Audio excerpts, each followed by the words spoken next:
जब सुने के होई भोजपुरी गाना, बस बजे के चाही गाना।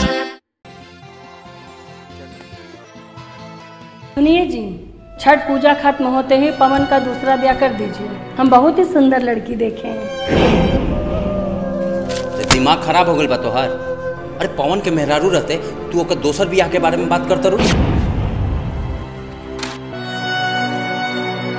पापा जी, ई बाजिन के भरोसे रहल जाए ना तो बबुआ जी कबो वंश के मुंह ना देखो। एकदम पागल हो गई बारू तू दोनों जना। रहल बात वंश के, तो अगर छठी मैया चाहिए ना तो हमार पवन के वंश जरूर हुई। हम कुछ नहीं जानते हैं। छठ पूजा खत्म होते ही हम पवन का दूसरा ब्याह कर।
सब कुछ दिहालो हमारा ला कुछ न जुड़लो। दुनिया के छठी माई सब कुछ दिहालो हमारा ला कुछ न जुड़लो।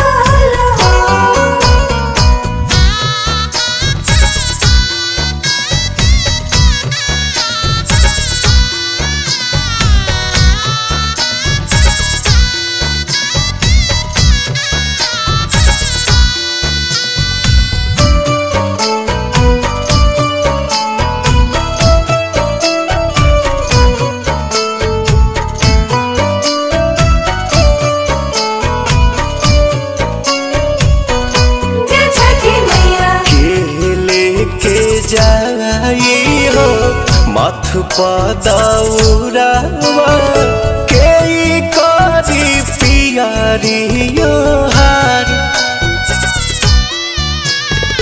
बिलखी बिलखी रोवे घाटे बजनिया छठी मैया सुन ली गोहार। घाटे कोसी भरती आदित्य नाम धरती लागल सरवा के तुरल हो। दुनिया के ये छठी माई सब कुछ दिहालो हमारा ला कुछ न जुड़ल हो। दुनिया के छठी माई सब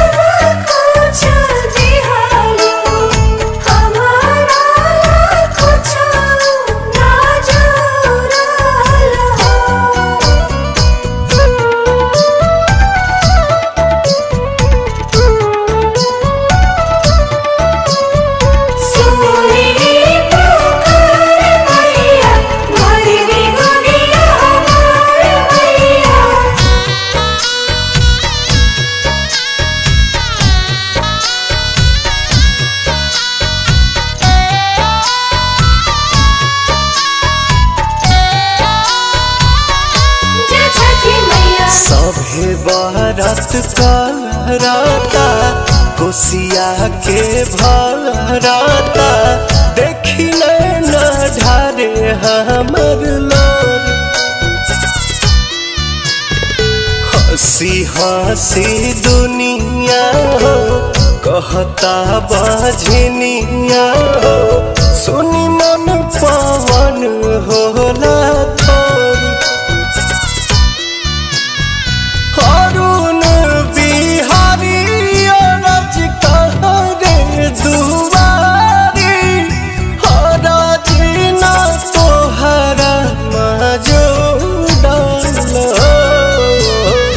दुनिया के ये छठी माई सब कुछ दिहल हमारा ला कुछ न जुड़ल हो दुनिया के छठी माई सब कुछ दिहलो हमारा कुछ ना जुड़ल हो